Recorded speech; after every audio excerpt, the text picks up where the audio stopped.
Could you ever imagine your life without your best friend? Could you ever imagine your life without your mom not being able to be at your wedding, or your dad not being able to teach you how to throw a baseball because he lost his life?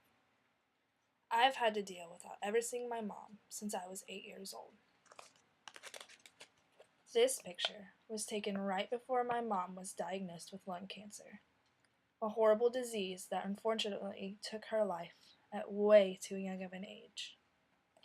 Lung cancer is the second most diagnosed cancer among both men and women. While smoking can increase a person's chance of developing lung cancer, people who've never smoked a day in their life may still develop lung cancer too. According to the National Cancer Institute, 1 out of every 14 Americans will be diagnosed with lung or airway cancer in their lifetime. In 2009, more than 219,000 were diagnosed in the United States. In my presentation today, I'd like to try to convince you to save your life and the lives around you by not smoking and preventing you and others from getting this horrible sickness. Lung cancer falls into 2 categories: small cell and non-small cell. Small cell cancer spreads faster and is usually discovered in its more advanced stages. Non-small cell cancer tends to be more isolated and doesn't spread as aggressively.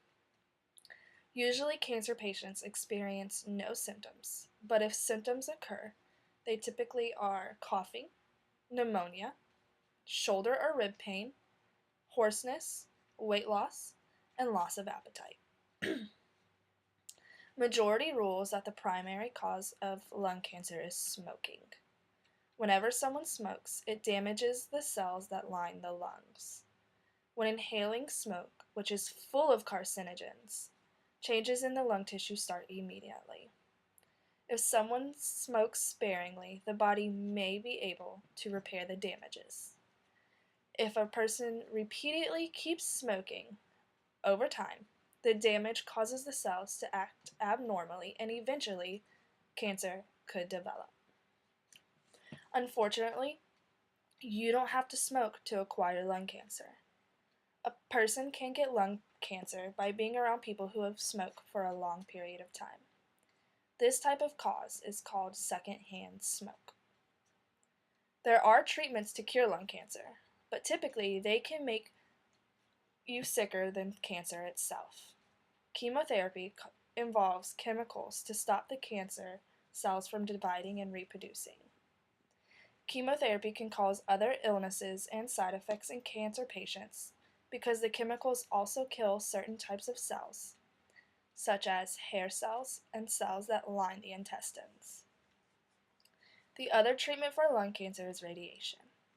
Radiation therapy works by exposing cancerous tumors to the radiation in order to shrink the cancer. Now that I have given you all the facts about lung cancer, I hope you take the time to second guess the horrible habit you have picked up and how it affects you and everyone around you. Think about your family. You wouldn't want them to lose a family member like I did.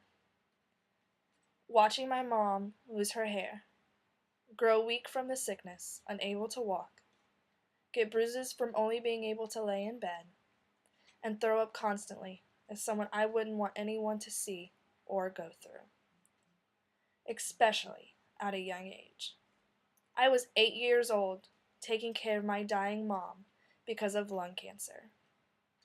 I was bathing her, feeding her, cleaning, and sometimes helping her drive to her hospital visits because she was too weak to do it herself. No one should go through that horrible sickness and experience, especially if it can be prevented. I can honestly say that seeing what the sickness could do is one major reason I haven't picked up the horrible habit, besides losing my mom. There are other ways to cope with things that cause you to smoke, and after my presentation, I hope you second guess the next time you put that cigarette to your mouth. Thank you.